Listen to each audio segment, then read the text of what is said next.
Today, we're going to tell a story related to RA 7586, or the National Integrated Protected Area System Act of 1992. Isengard, the last march of the Ents. Once upon a time, there was a forest named Fangorn. This forest is one of the two oldest forests in Middle-earth. It was already that during the elder days, when the firstborns roamed while men still slept. No one dared to enter Fangorn, for if you go inside you shall never return. However, two hobbits, both on a very important journey, stumbled upon the said forest.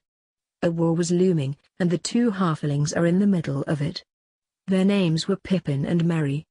A group of Uruk-hai, a kind of goblins, and smaller kind of goblins have captured them. They had been traveling far and wide when they stopped to rest. They were beside the forest of Fangorn, which the goblins and the halflings didn't recognize. They thought they were both done for, when the group of Uruk-hai and the smaller goblins started to get nasty with each other. "But why not kill them quick? Kill them now," said one of the smaller goblins. "They're a cursed nuisance, and we're in a hurry." "Orders," a second voice said in deep growl. Pippin is quite sure that it is an Uruk-hai. "Kill all but not the halflings. They are to be brought back alive as quickly as possible. That's my orders." Pippin, who heard the conversation, knew that the halflings they were talking about was them. He was terrified, and was ready to accept his fate, when the goblins and the group of Uruk-hai started to fight, killing each other. Then another great thing happened. A group of horsemen from Rohan came and they started to kill all the goblins. Pippin and Merry escaped to the forest of Fangorn, not knowing what lies inside the mighty woods of it. They didn't need to guess though, because soon they met Treebeard. Treebeard is an Ent.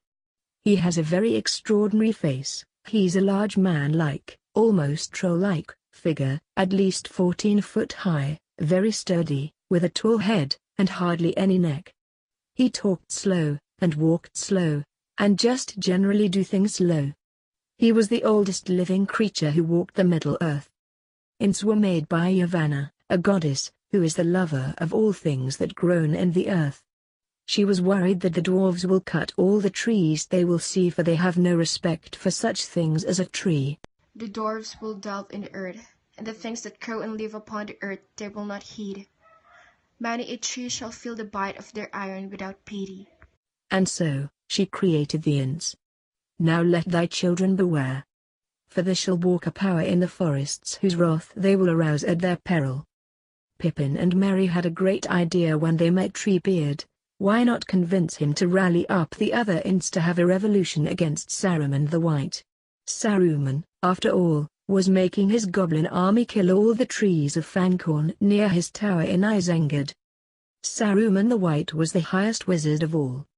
He would have made a great ally in the war, but he, instead, joined Sauron, the Dark Lord, to conquer the whole Middle-earth. He was living in his own tower in a place called Isengard, which was beside the forest of Fangorn. The halflings tried to convince Treebeard that Saruman the White was exploiting the trees in Fangorn near his tower, that he was burning and chopping down Treebeard's friends, the Auns. However, the Ents were an extremely patient race, with a sense of time more suited to trees than short-lived mortals. And so, when Treebeard started an Ent moot, a meeting of the Ents of Fangorn Forest at Dundinghil, regarding the matter with Saruman, it took them 3 days to come up with a decision. After what seemed like an eternity later for Merry and Pippin, the Ents finally finished their Ent moot. And they're taking a stand. Then started the Isengard, the last march of the Ents.